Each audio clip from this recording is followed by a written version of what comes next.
আসসালামু আলাইকুম সুপ্রিয় শিক্ষার্থী বন্ধুরা, কেমন আছো তোমরা সবাই? আশা করছি আল্লাহর রহমতে সবাই সুস্থ এবং ভালো আছো।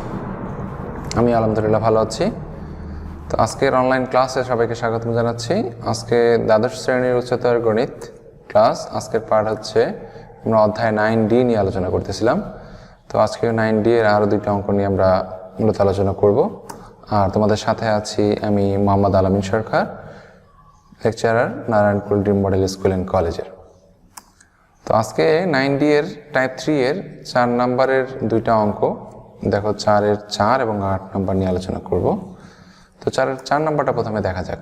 4-এর 4 নম্বর বলা আছে, একটি বস্তু একই বেঁকে আনুভূমিক তলের সাথে দুইটি ভিন্ন কোণে প্রক্ষিপ্ত হয়ে একই আনুভূমিক পাল্লা আর অতিক্রম করে।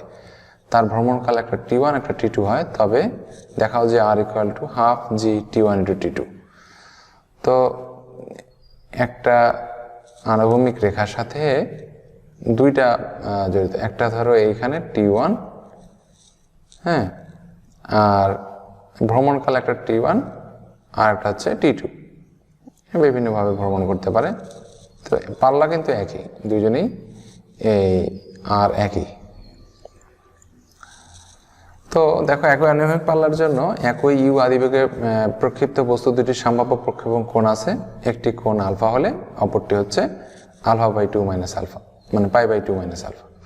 তাহলে আমরা জানি T1 = ধরে নিলাম 2u sin α/g, এটাকে 1 নম্বর সমীকরণ দিলাম। আর একটা হচ্ছে T2 2u sin আলফার জায়গায় π/2 - α/g = হচ্ছে π/2 - α হওয়ার কারণে সাইনটা পরিবর্তন হবে, cos হবে, 2u cos α/g, এটাকে আমরা 2 নম্বর সমীকরণ দিলাম। তো 1 আর 2 যদি আমরা ভাগ করি, না এটা আবার আমরা আর জানি পাল্লা সমান কি জানি? পাল্লা হচ্ছে R = u² sin 2α/g, পাল্লার মান u² sin 2α/g, এটা হচ্ছে সূত্র থেকে পাই। এখানে sin 2α যে সূত্র সেটা হচ্ছে 2 sin a cos a, sin 2α = 2 sin a cos a, কিন্তু এখানে একটা 2 অতিরিক্ত লিখছি, এই জন্য নিচে 2টা ভাগ করে দিছি, কারণ হচ্ছে 2u sin α/g আর 2u cos α/g আমরা আলাদা করে লিখব। আচ্ছা, এখানে খেয়াল করো, 2u sin α/g এটা লিখলাম, 2u sin α/g, আরও একটা লিখলাম 2u cos α/g, এই 2u cos α/g। তো এখানে এই 2টা সামনে নিয়ে আসলাম, g/2, এই g যেহেতু এখানে দুইটা, এখানে আছে একটা, এই জন্য উপরে একটা জি আমরা অতিরিক্ত লিখে নিলাম, তাহলে জি কাটা গেলে একটাই জি থাকবে।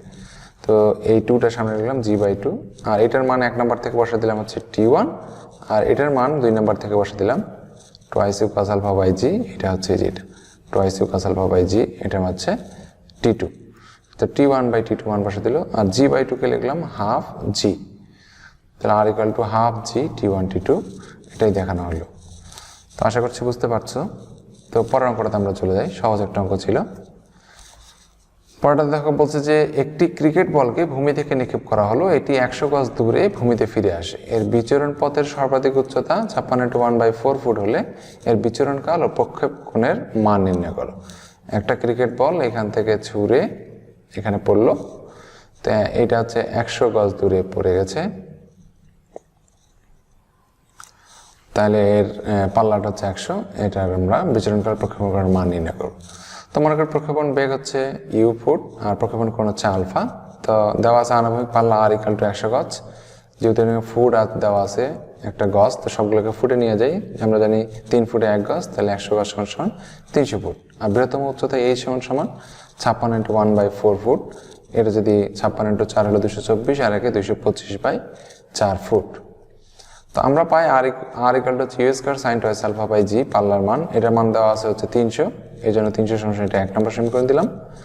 আর h = সর্বাধিক উচ্চতা u² sin² α/2g, এটা সমান দেওয়া আছে হচ্ছে 225/4, তাহলে এটাকে 2 নম্বর সমীকরণ দিলাম।